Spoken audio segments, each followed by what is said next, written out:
Should you buy an iPhone 11 in 2026? Let's start with the downsides. First downside is the display. iPhone 11 comes with a 6.1 inches HD plus Retina LCD display. It's not even full HD, it's not OLED, and the brightness is not great. It can max out at 600 nits of max brightness. It is still fine in color accuracy, responsiveness, and it looks overall okay. Not bad, but not great. And this LCD display is definitely the weakest part of iPhone 11 or older iPhones. Second downside of iPhone 11 is the software updates. iPhone 11 is currently running iOS 27, and this is the last major software update. It is still usable, it's definitely not speedy or snappy, but after 6+ years, it is still super impressive. And on top of that, battery life is not horrible. And again, I don't think any 6+ year old smartphone can give you better battery performance than iPhone 11. And the third downside is it's not 5G, it's 4G only. It is not a big deal because you are going to be confined to use 4G for better battery life anyway, even if it were a 5G device. So I don't think being 4G only is that big of a deal for a 6-7 year old smartphone. Now moving on to the camera. How good are the cameras on iPhone 11? iPhone 11 came out with a dual 12 megapixel camera module, an ultra-wide module, and a main module. The color consistency between both the cameras is excellent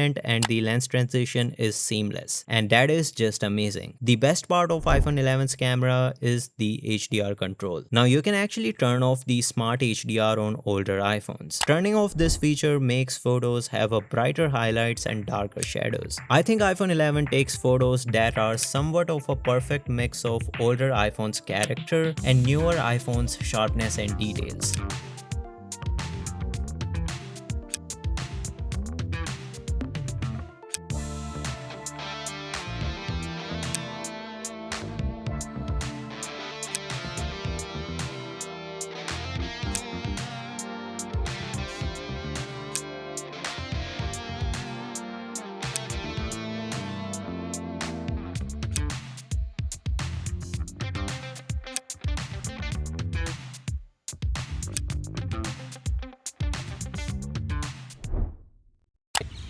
iPhone 11 versus iPhone 17 Pro front-facing video sample in direct sunlighting.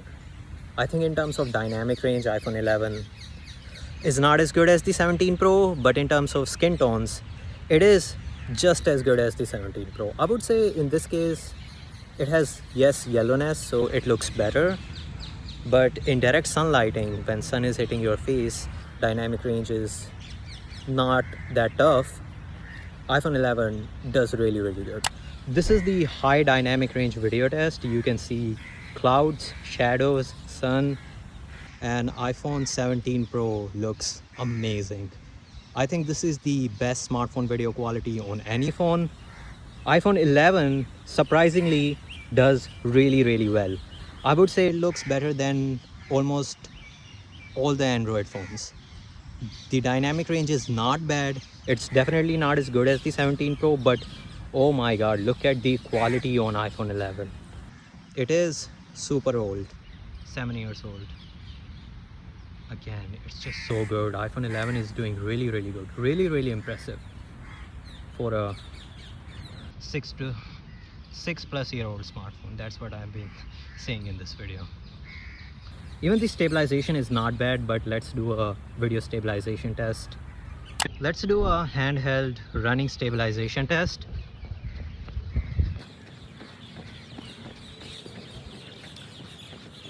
I think you can see the stabilization on iPhone 17 Pro due to sensor shift stabilization is better compared to the normal optical image stabilization on iPhone 11.